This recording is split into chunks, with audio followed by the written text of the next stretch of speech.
پاکستان تحریک انصاف کے بانی نے انتخابات میں مبینہ دھاندلی کے خلاف 2 مارچ کو احتجاج کا اعلان کر دیا۔ سابق وزیر اعظم نے صدر مملکت کی جانب سے قومی اسمبلی کا اجلاس نہ بلانے کا اقدام بھی درست قرار دے دیا۔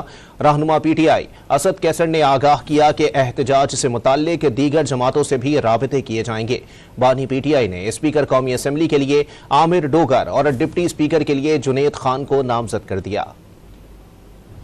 بانی پی ٹی آئی نے مبینہ انتخابی دھاندلی کے خلاف 2 مارچ کو احتجاج کا اعلان کر دیا۔ صدر کی جانب سے قومی اسمبلی کا اجلاس نہ بلانے کا اقدام درست قرار دے دیا۔ بانی پی ٹی آئی نے چیف الیکشن کمشنر کا استعفیٰ ناگزیر قرار دے دیا۔ اڈیالہ جیل میں صحافیوں سے غیر رسمی گفتگو میں سابق وزیر اعظم نے الزام عائد کیا کہ کامیابی کے باوجود مخصوص نشستیں نہیں دی جا رہی، 20 سیٹوں والے کو وزیر اعظم بنایا جا رہا ہے۔ بانی پی ٹی آئی نے واضح کیا کہ وہ جیل سے کوئی بھی چیز لکھ کر باہر نہیں بھیج سکتے۔ آئی ایم ایف کو لکھا جانے والا خط انہوں نے ڈکٹیٹ کرایا ہے جو مشاورت کے بعد بھیجا جائے گا۔ رہنما پی ٹی آئی اسد قیصر نے اڈیالہ جیل کے باہر میڈیا سے گفتگو میں آگاہ کیا کہ بانی پی ٹی آئی نے 2 مارچ کے احتجاج سے متعلق دیگر جماعتوں کے ساتھ رابطہ کرنے کی ہدایت کی ہے۔ خان صاحب نے مجھے کلیئر ایک انسٹرکشن دی ہے کہ آپ جو ہے نا تمام پارٹیوں کو 1 پوائنٹ ایجنڈا پہ اکٹھا کریں اور اس کے اوپر جو ہے نا ہم ایک گرینڈ الائنس کی طرف جا رہے ہیں۔ ہم عارضی سیٹلمنٹ نہیں چاہتے، ہم چاہتے ہیں کہ اس کا پرماننٹ سلوشن لکھ لیں۔